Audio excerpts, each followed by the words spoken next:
দর্শক দেখতে পাচ্ছেন আমাদের শ্রীমঙ্গলের কাঁচা বাজারে প্রচুর নাগামরিচ উঠেছে। আর এই নাগামরিচের মালিক হচ্ছেন উনি। ওনার বিশাল বাগান রয়েছে, লেবু বাগান, আনারস বাগান। তো আমার এই ভাই, তিনি এখন কৃষি কাজ নিয়ে সবসময় ব্যস্ত থাকেন। তো আজকে কত হাজার নাগামরিচ নিয়ে আসছেন শ্রীমঙ্গলের বাজারে? আজকে তো সর্বমোট 30,000 কাছাকাছি হবে।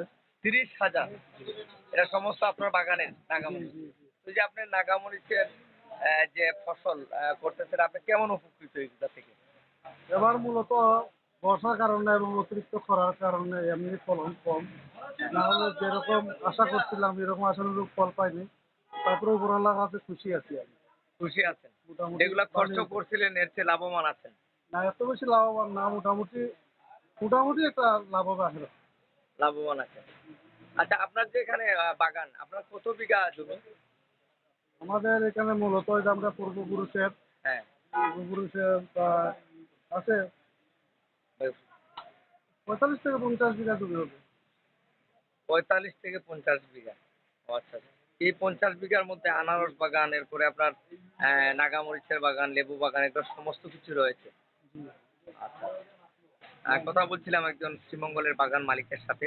তিনি আজকে 30,000-এর অধিক নাগামরিচ নিয়ে এসেছেন শ্রীমঙ্গলের কাঁচা বাজারে। আপনারা দেখতে পাচ্ছেন যে নাগামরিচ গুলা এখানে রয়েছে, সারি সারি সারি ভাবে রাখা হয়েছে। এগুলো সব বিক্রি হয়ে গেছে। আর তো আজকের বাজারে নাগামরিচের দাম 1 টাকা করে বিক্রি হয়েছে।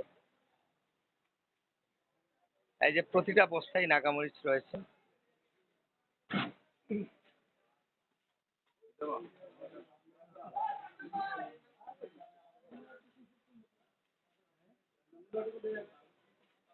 এইসব নাগামরিচ মানুষের পেটের ভিতরে যায়।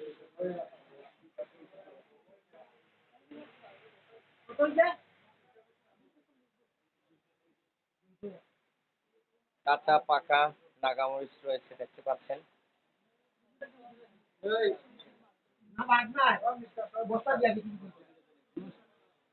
এই যে বস্তার ভিতরে শুধু নাগামরিচ আর নাগামরিচ। এই যে দেখেন, এখানে সম্পূর্ণ নাগামরিচ।